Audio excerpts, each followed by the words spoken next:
꿈을 꾸는 자에게는 언제든지 하나님이 기회를 주십니다. 하나님이 찾아오셔요. 그러니까 하나님을 향한 꿈과 비전이 있어야 돼요.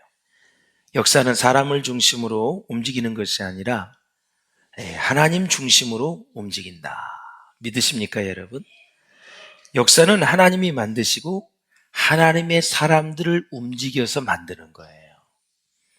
인간이 모든 것을 할 수 있는 것처럼 보이지만 실제로 인간이 할 수 있는 것은 아무것도 없습니다.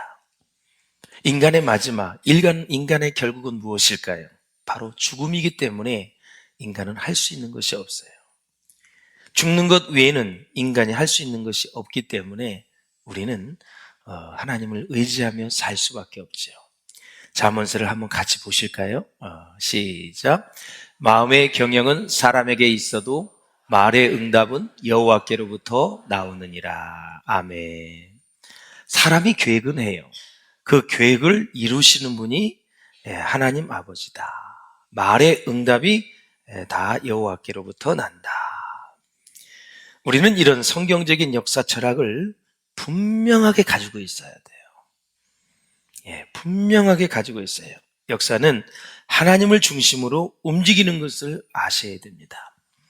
우리는 하나님의 사람 요셉을 통해서 이것을 알 수가 있는데, 요셉이 감옥에서 술 맡은 관원장의 꿈을 해석해 주었잖아요.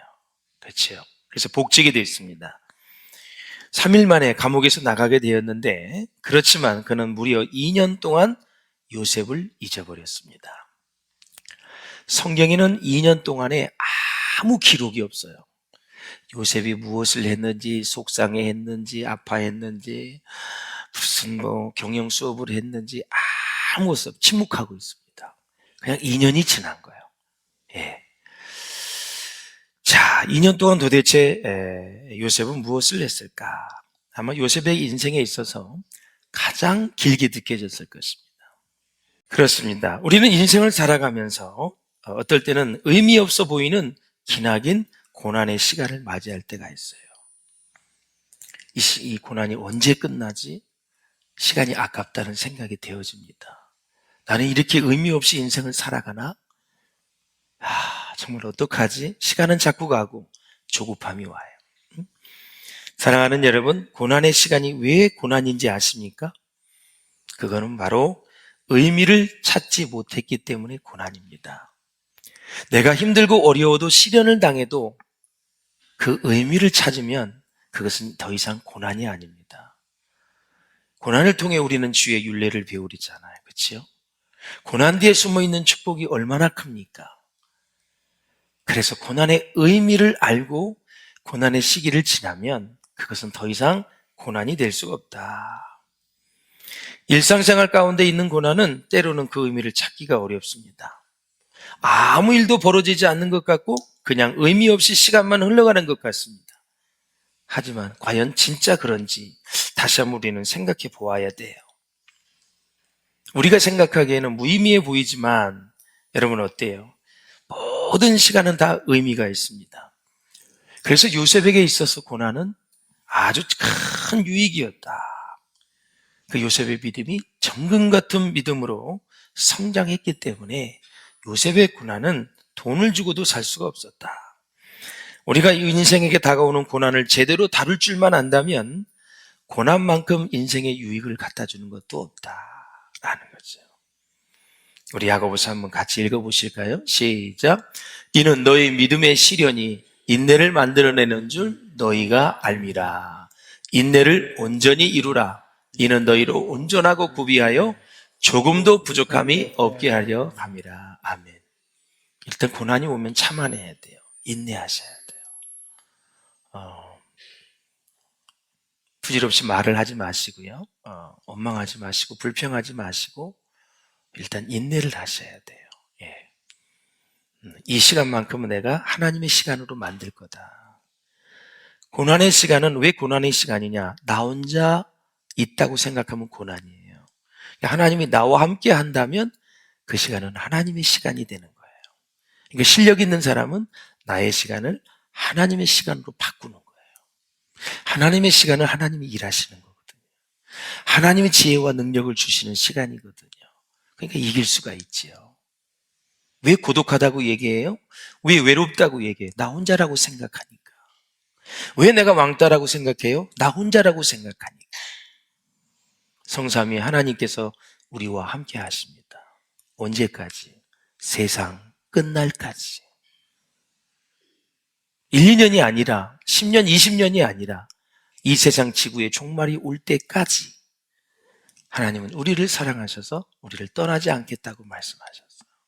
그 약속의 말씀을 꼭 붙잡으셔야 고난을 해석할 수 있다라는 거죠.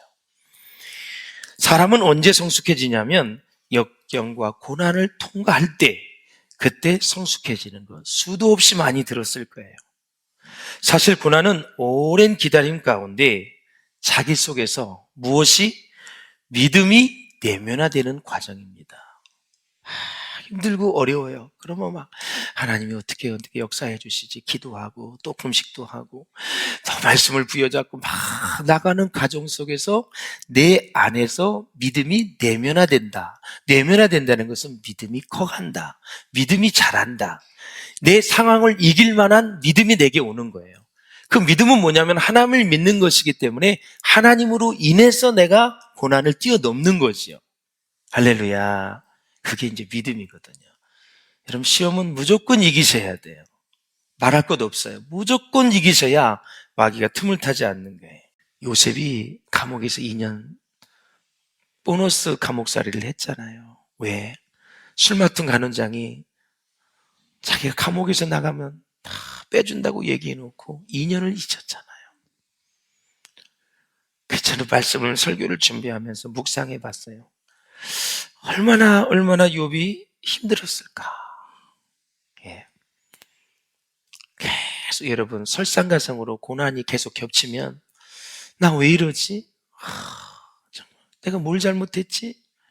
그러면서 자꾸 이제 낙심하게 되죠. 나는 이렇게 감옥에서 이제 죽는가 보구나. 이제 소망이 없잖아요. 약속했던 분이 나갔는데 계속 연락이 없으니 하루를 기다려도 한 달, 두 달, 1년을 기다려도 1년 반을 기다려도 1년 364일째까지 얼마나 요셉이 힘들었겠어. 2년이 딱 찼는데 연락이 오는 거죠. 그런데 이제 바깥에서는 어마어마한 일이 일어났지요. 2년 동안 이제 있었던 요셉을 이제 끄집어내기 위해서 하나님이 바로도 움직이시고 그 다음에 술 맡은 간원장의 이 잊어버렸던 생각을 기억나게 하는 거죠. 야, 임마, 너 잊어버렸지? 요셉 끊어진다고 약속했잖아.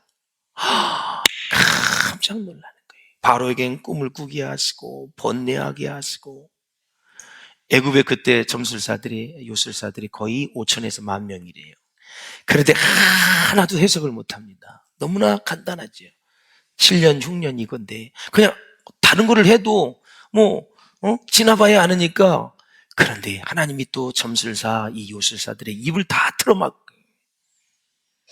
요셉이 아니면 할 수 없도록 환경을 계속 만들어 가시는 하나님. 해석하는 자가 없더라.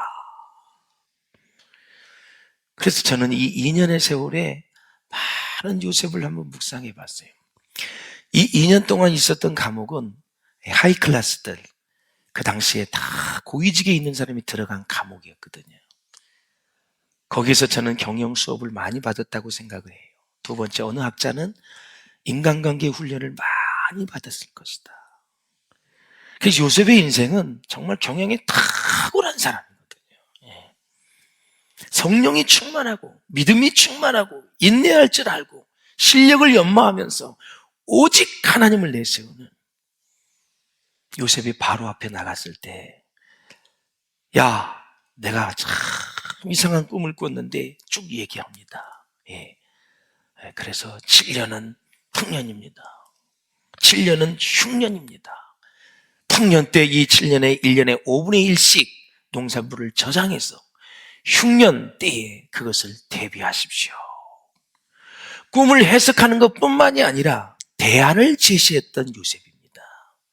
대단하죠. 그러면서 이 나라의 지혜 있는 자와 능력 있는 자를 선택하여 이 나라를 다스리게 하옵소서. 힌트를 다 주는 거야. 야, 그럼 네가 다스려라 이놈아. 결국 그렇게 된 거잖아요. 지혜 있는 자와 능력 있는 자를 선택을 해서 나라를 다스려라. 그런데 그 앞에 있는 요셉이 얼마나 이뻐 보였겠어요. 아수르의 왕이 에스더를 그렇게 예쁘게 본 것을 딱 선택을 한 것처럼 이렇게 꿈을 해석하고 대안까지 제시하니까 바로가 뿅 가버렸죠. 그래서 총리 대신에 자리에 이제 오르는 결정적인 계기가 되었다. 한번 18절을 한번 읽어보세요. 41장 18절 시작. 아침에 그의 마음이 번민하여 사람을 보내어 애굽의 점술가와 현인들을 모두 불러 그들에게 그의 꿈을 말하였으나 그것을 바로에게 해석하는 자가 없었더라. 있었더라 없었더라? 없었더라. 요셉을 구덩이에 떠뜨렸는데 물이 없었더라. 해석하는 자가 없었더라. 하나님이 한 인물을 쓰시고 꿈을 성취하는 데는 수많은 사람을 괴롭힙니다. 수많은 사람. 예. 사랑하는 여러분, 정말 해석하는 자가 없다. 하나님은 요셉을 내세워서 그것을 하시기 위해서 이렇게 귀한 일들을 감당하시는 분이다. 예, 여러분 꼭 성경 말씀을 보실 때 내가 힘들 때 하나님은 더 분주하게 일하고 계신다는 사실을 꼭 믿으셔야 돼요. 남편이 속을 새긴다든가 아내가 속을 새긴다든가 경제적인 문제가 또 질병의 문제와 자녀의 문제로 직장의 문제로 사업의 문제로 힘들고 어려울수록 그때 기도하고 믿음을 다 가지고 주님 바라보고 있으면 하나님은 아주 분주하게 왕성하게 일하셔서 여러분을 위해서 선물을 안겨주실 것이다 라는 거죠. 자, 41장 9절 12절을 한번 읽어보세요. 시작.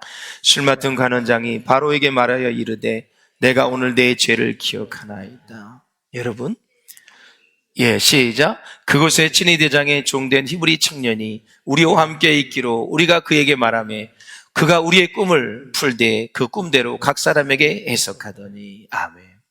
하나님이 술 맡은 간원장을 요셉의 해석을 기억하지 못하게 했다면 불이치 역할을 못하기 때문에 결국은 감옥에서 못 나오죠. 하나님이 세심하게 요셉에게 함께 하시는 걸 볼 수 있어요. 여러분, 요셉이 애굽의 총리가 됐을 때 어떤 마음을 가졌을까요? 하나님이 이렇게 깨닫게 해주셨을 것 같아요. 요셉아, 요셉아, 네가 일하지 않아도, 네가 움직이지 않아도 일이 잘 되지. 그걸 깨달았을 거예요. 하나님이 주신 말씀. 네가 그렇게 일하지 않아도, 분주하게 움직이지 않아도 하나님이 밥상을 다 차려주셨잖아요. 그렇죠? 꿈도 주시고 해석할 힘도 주시고 인내할 수 있도록 도와주시고 억울함을 참을 수 있도록 하나님 믿음 주시고 우리가 해야 할 도리만 다 하면 하나님은 밥상을 차려준다. 시편 23편의 말씀처럼 내 원수의 목전에서 상을 베풀어 주신다. 지금 전쟁이 일어나고 있는데 막 총알이 날라오고 화살이 날라오고 막 칼을 가지고 덤벼오는데 하나님은 그 전쟁 가운데 내게 맛있는 음식을 차려서 평안하게 먹게 하시는 분이 하나님이시다. 할렐루야. 그래서 이러한 경험이 우리 신앙생활에 얼마나 중요한지 모른다. 그러므로 하나님이 주신 꿈과 비전으로 시작했다면 여러분 좌절하지 않기를 주님의 이름으로 축원합니다. 반드시 여러분 승리하실 것입니다. 15절을 한번 읽어보시길 바랍니다. 시작. 바로가 요셉에게 이르되 내가 한 꿈을 꾸었으나 그것을 해석하는 자가 없더니 들은즉 너는 꿈을 들으면 능히 푼다 하더라. 아멘. 능히 푼다 하더라.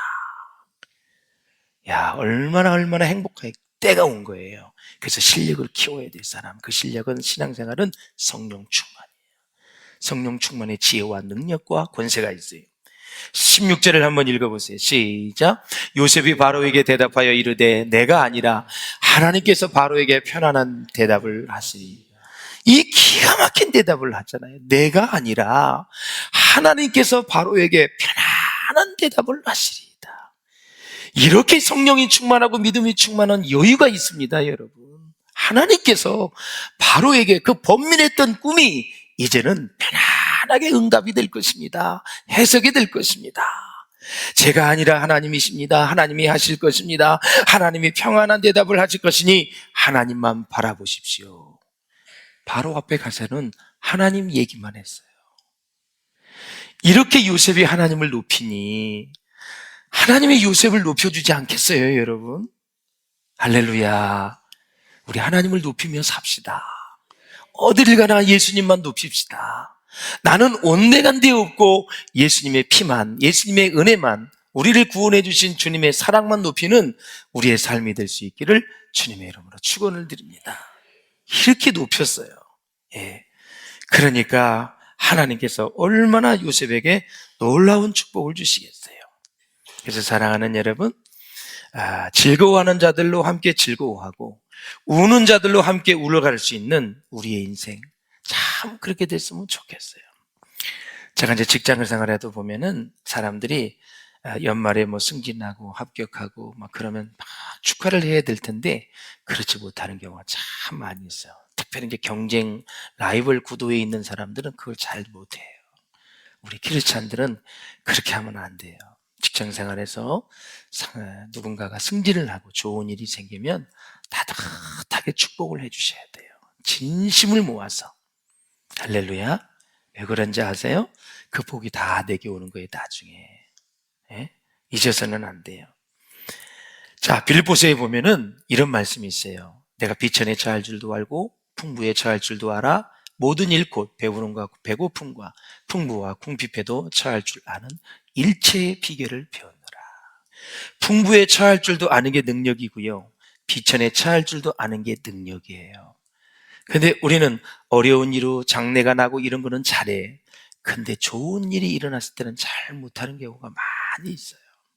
성숙한 여러분 될 수 있기를 주의 이름으로 축원을 드립니다. 자, 냉정하게 한번 생각해 보십시오. 풍부함이 없이 우리가 무슨 일을 하겠어요? 자, 실제로 대부분의 일은 풍부함에서 이루어집니다. 해외 선교, 또 우리 교회 건축, 신학교 운영, 교회 운영, 선교단체, 지교회 건축, 다음 세대 양육, 전도, 모든 구제 이런 게 다 풍부함에서 이루어지는 거예요. 풍부함.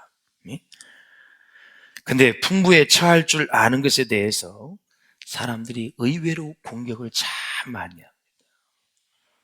지가 부자면 얼마나 부자야. 이렇게 하지 마세요. 이런 마음은, 이 풍부함을 공격하는 사람은 나중에 풍부함을 경험할 수가 없어요. 꼭 명심하세요. 요셉은 그 당시에 가장 많은 풍부함을 경험했던 사람이에요. 자, 왜 이렇게 사람은 풍부함을 공격하며 살까? 왜 그러는가? 스스로 부인하는 사람이기 때문에 나중에는 진짜 조금 전에 말씀을 드렸지만 풍부함의 자리에 이를 수가 없다. 그래서 평생 비판하는 사람은 그 자기의 비판을 통해서 그냥 비판하는 사람으로 남을 가능성이 많이 있어요.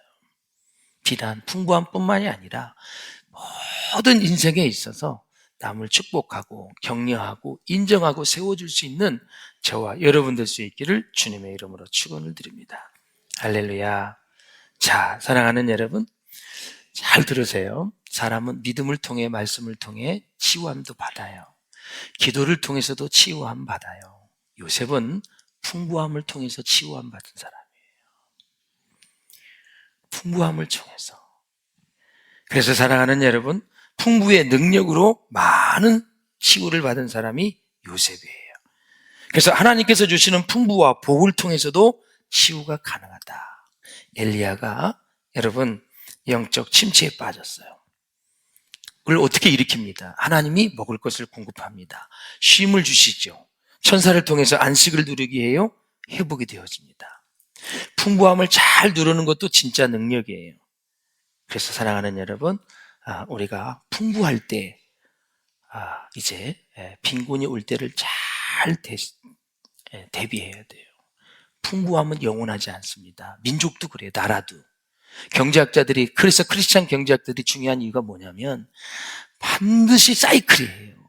항상 좋은 게 아니에요. 나라도 영원히 번영하는 나라가 없어요. 로마가 1000년이 제일 길었고요. 없어요. 우리가 풍부할 때 빈곤을 잘 준비하시는 게 요셉을 통해서 또 배우는 진리고, 대안을 늘 제시하고, 그리고 요셉이 30세에 여러분 쓰임 받았잖아요. 다윗은 10대에 기름 부음을 받았어요. 초창기 이야기 다윗이 다 10대 때 이루어진 거예요. 30살에 왕이 올랐어요. 다윗의 일대기를 보면 거의 다 20대 이야기예요. 나이가 40, 50대, 60대가 아니에요. 예수님은 30년 동안 살아서 3년 공생애를 가졌어요. 제자들이 몇 살인지 아세요? 예수님의 제자들이 20살.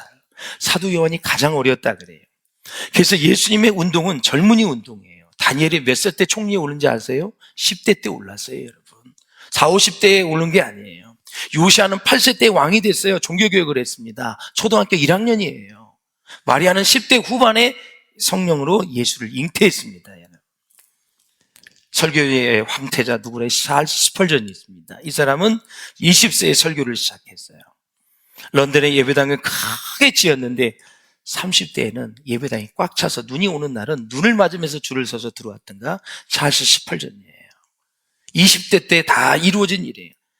세계의 강해 설교 아버지라고는 캠벨 몰간이 있어요. 13세부터 목회를 시작했어요. 23세에 영국의 최고의 성경교사로 등극한 사람이에요. 칼빈은 기독교 강요를 2권을 썼는데 27살이 썼어요.